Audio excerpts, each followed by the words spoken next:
Hello student, how are you? आज आपल्याला बघायचं आहे सिम्पल पास्ट टेन्स. मागच्या वेळेस आपण सिम्पल प्रेझेंट टेन्सचा अभ्यास केला होता. सिम्पल पास्ट टेन्स हा काळ आपल्याला एखादी घटना जर घडली असेल तर ती सांगण्यासाठी, ती कृती सांगण्यासाठी आपल्याला सिम्पल पास्ट टेन्सचा साध्या भूतकाळाचा वापर करावा लागतो. कसं लिहायचं तर याचा एक फॉर्म्युला आहे. सर्वात अगोदर सब्जेक्ट येणार आणि क्रिया झाली आहे हे दाखवणारं त्या क्रियापदाचं सेकंड फॉर्म येणार, दुसरं रूप, आणि त्यानंतर ऑब्जेक्ट किंवा कॉम्प्लिमेंट हे शब्द अर्थपूर्ण करण्यासाठी किंवा वाढवण्यासाठी आपण वापरत असतो. तर मराठीत अर्थ कसा काढायचा? तर मराठीत अर्थ काढण्यासाठी जे क्रियापद असेल त्याच्या पहिल्या रूपाला प्रत्यय लावायचा आहे आपल्याला. ला, ली, ले, लो. इथं काही आपण एक्झाम्पल्स पाहणार आहोत. साध्या भूतकाळातली किंवा क्रिया घडलेल्या आहेत असे आपण वाक्य. पहिला शब्द आहे या ठिकाणी गेलो. लास्ट वर्ड बघा, या ठिकाणी शेवटचं अक्षर प्रत्यय आलेला लो. त्याच्यानंतर आलो, आला, खाल्ले, घेतले, गेला, आली.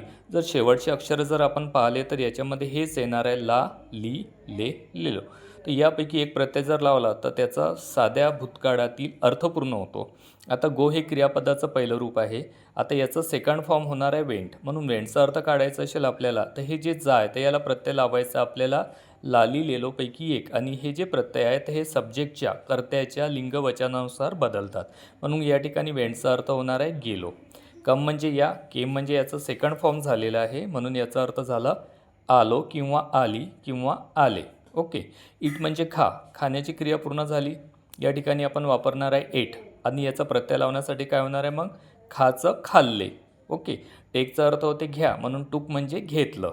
तर याप्रमाणे जर आपण अर्थ जर काढले तर आपल्याला अशा प्रकारच्या वाक्यांचे सहज अर्थ काढता येतील आणि सहज आपल्याला सेंटेन्स बनवता येणार आहे.